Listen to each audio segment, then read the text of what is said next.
Et regardez cette architecture. Voilà, quelle vue. Oh, quelle vue incroyable. Ce qui est dingue, c'est qu'on est mi-septembre, il fait encore 31 degrés. Quoi. Bon, je suis désolé, on fera pas de promenade en mer aujourd'hui, j'ai mon bateau qui est en réparation là. C'est un endroit bien évidemment pas connu, ou du moins pas trop connu par les touristes. Ça vaut le coup de s'installer quand même 5 minutes juste pour profiter du paysage. On va essayer de pas trop se casser la gueule. Salut à toi cher aventurier, donc aujourd'hui je t'emmène à un endroit, je suis persuadé que tu as déjà vu cet endroit mais tu n'es jamais rentré dedans. C'est le Fort Carré à Antibes. Tu passes devant tous les jours avec ta voiture sur la grande rue, mais tu t'arrêtes jamais. Et donc justement moi je m'arrête, je vais te faire découvrir tout ça. On va commencer d'abord par la petite promenade qui longe le Fort Carré, avec une vue vraiment spectaculaire sur la Méditerranée.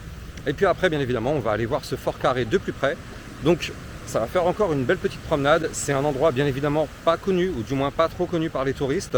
Et nous justement sur ma chaîne YouTube, Les Aventures de Lexan Jones, c'est exactement ce qu'on cherche. Donc justement, on est parti pour cette belle promenade. Allez, on est parti, let's go! Voilà, donc c'est notre joli Fort Carré, le Fort Carré d'Antibes. Alors là, on n'est pas encore rentré dans le fort en lui-même, hein. On est juste sur la petite promenade qui longe le fort. Donc pour venir au Fort Carré, c'est très simple, hein. Tout simplement il y a le parking derrière moi là-bas. En fait c'est le parking du Fort Carré, donc on tape directement sur Google Maps parking Fort Carré, c'est bon, c'est réglé.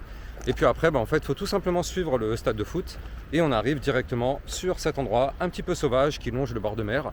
Donc c'est quand même hyper joli. Je sais pas si tu vois là en fait, ça fait vraiment des contrastes avec les jeux de couleurs et puis les collines en arrière-plan. Franchement c'est hyper joli. Alors bien sûr sur ma chaîne YouTube on va toujours aux endroits où les touristes n'ont pas trop l'habitude d'aller. Donc là on va aller dans les petits chemins, trouver un petit chemin là ici qui descend vers la plage. Ça a l'air d'être très joli. Un petit peu casse-gueule quand même parce que bon il y a des gros rochers par terre, faut pas venir en tongs. Mais regardez ça, ça fait vraiment une petite plage privée. C'est vraiment somptueux. Regarde cette vue là, c'est quand même vraiment hallucinant. Là ça y est, voilà, on est arrivé sur une petite plage privée. Bon, c'est pas vraiment une plage, hein, c'est vraiment très sauvage. Mais regarde ça, regarde ce panorama. Dis-moi en commentaire ce que t'en penses, hein, mais c'est vraiment très très très joli quoi.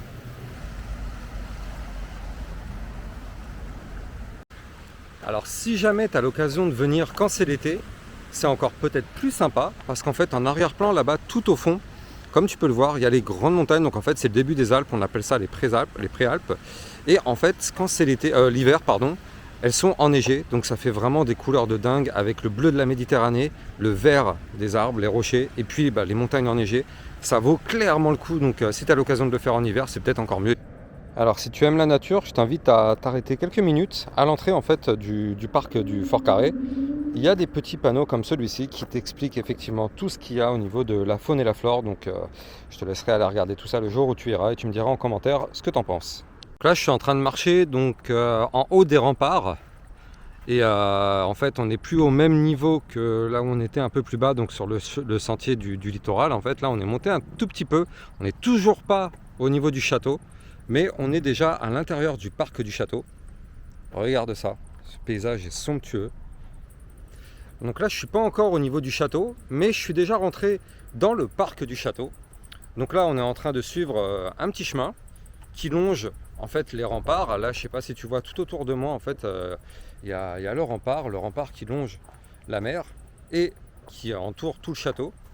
Et donc en fait en arrière-plan juste derrière là tout ce que tu vois ça c'est des fleurs. Bon là il fait encore très très chaud, mais ce qu'il faut savoir c'est que si tu viens environ au mois de mai-juin, tout ça c'est en fleurs, il y a des couleurs roses, violets, jaunes, franchement c'est juste somptueux. Donc ça peut être aussi une belle période pour pourquoi pas venir découvrir cet endroit. Waouh, ça sent une odeur d'eucalyptus, c'est juste impressionnant quoi. Voilà, pour moi on est peut-être à l'endroit où on a la plus belle vue sur le château. Donc regarde, je te fais découvrir ça.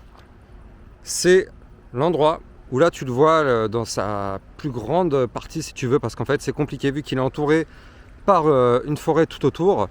On le voit jamais quasiment entièrement. Donc là ici on a une belle partie du château visible. Et il faut savoir que quand c'est la nuit, le château il est éclairé aux couleurs bleu, blanc, rouge, donc c'est très très sympa aussi.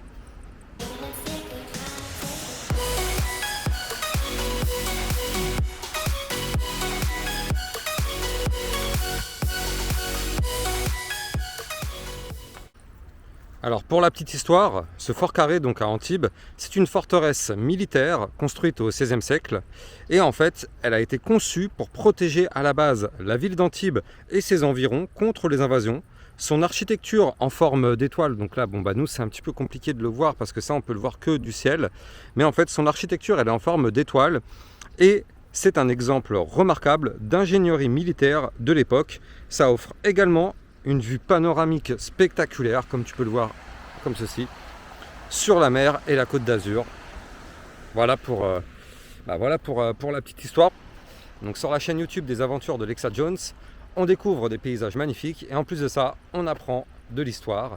Donc n'hésitez pas à mettre un petit pouce bleu, un petit commentaire et surtout abonnez-vous à la chaîne YouTube. Ça permet effectivement à ma chaîne de grandir. Là, on n'est pas bien là, sérieusement. Il n'y a personne à l'ombre de ce bel olivier. Voilà. Vraiment personne, c'est un endroit hyper tranquille pour se promener. Franchement c'est top quoi. Regarde ça, je me suis assis 5 minutes pour profiter du paysage. Ça vaut clairement le coup, hein, regarde. Franchement. Donc là ça y est, on est au pied du fort carré. Donc là on peut déjà voir les remparts. C'est quand même assez haut, hein. Quand même assez haut. Donc on va regarder tout ça. Je crois qu'il y a l'entrée un peu plus haut là, il faut monter encore un petit peu. Mais regardez cette architecture. C'est vraiment magnifique. Là on peut voir les meurtrières là. Enfin je sais pas sur la vidéo si on les verra. Oui on les voit quand même.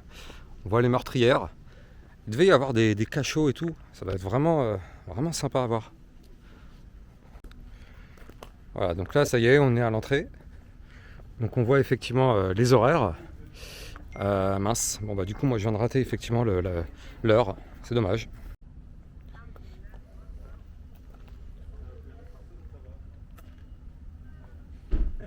Bon, manque de chance, quand je suis arrivé forcément c'est fermé, donc on va pas pouvoir rentrer dans le fort, mais il faut savoir qu'en fait il y a 3 visites par jour, une à 11 h, une apparemment à 16 h et une autre je sais plus à quelle heure, je crois que ça doit être à 18 h ou non, enfin je sais plus ce qu'il m'a dit le mec.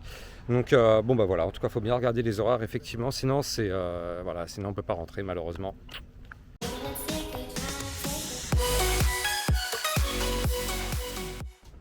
Alors pour pouvoir admirer cette architecture en étoile, on n'a pas le choix en fait, il faut se mettre à un des angles du château, ce qui nous permet effectivement de voir cette structure. C'est la seule façon de le voir, ou sinon il faut regarder du ciel, si on a un drone ou quelque chose comme ça, peut-être qu'on peut le voir. Mais voilà, c'est la seule façon de pouvoir voir cette structure en étoile. Là on voit une des pointes de l'étoile. Là on arrive sur un espèce de monument aux morts. Je sais pas trop ce que c'est, mais avec les boulets de canon. Ça fait clairement penser à quelque chose de militaire, hein, bien sûr. On va aller regarder le point de vue. Oh, il y a une statue énorme, je sais pas si tu la vois derrière là. Une statue énorme.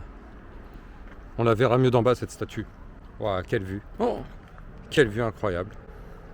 On n'est pas très haut, hein, on est à peine à une 50aine de mètres de haut, quelque chose comme ça. Mais quelle vue. Quelle vue sur les collines en arrière-plan. Tout l'arrière-pays. C'est dommage que le château est fermé parce que du coup on aurait pu monter là-haut. En fait, on peut suivre les remparts et en haut, il y a un petit chemin au haut des remparts avec une vue somptueuse sur la Méditerranée. Donc, en tout cas, si vous avez l'occasion de le faire, n'hésitez pas, hein, parce que franchement, ça vaut le coup. C'est pas cher, c'est à peine 3 € au tarif réduit ou 5 € tarif normal. Donc, franchement, c'est à faire, mais surtout, regardez bien les horaires. Ne faites pas comme moi. J'imagine les gardes à l'époque qui devaient faire leur sentier là-haut, en train de tourner en haut du fort sur les remparts. Moi, je crois que franchement, à leur époque, je me serais mis là-haut en mode bronzette. Avec mon petit pastis en mode bronzette tranquille ou quoi, regardez la Méditerranée. Voilà, du coup c'est ici que se termine ma promenade au Fort Carré. Donc j'espère que tu as passé un bon moment avec moi. Moi en tout cas franchement j'ai bien aimé cette promenade. Là tu vois le Fort Carré en arrière-plan toujours derrière. C'est vraiment un endroit magnifique avec la petite promenade qui longe le bord de mer, les jardins du château, enfin c'est pas vraiment un jardin mais c'est plutôt un parc.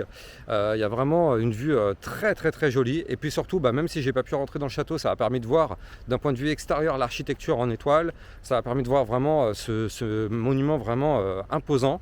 Donc en tout cas, moi je te recommande vraiment d'y aller, ça dure une petite heure, franchement c'est vraiment pas grand chose. Mets-moi en commentaire ce que tu as pensé de cette vidéo et surtout abonne-toi à la chaîne YouTube, mets-moi un like, un commentaire, ça participe grandement au référencement et ça aide ma chaîne YouTube à se développer. Quant à moi, je te souhaite une bonne journée, je vais réfléchir de mon côté à un nouvel endroit à découvrir et tout ça bien évidemment ça se passera sur ma chaîne YouTube. Allez, à la prochaine, ciao ciao.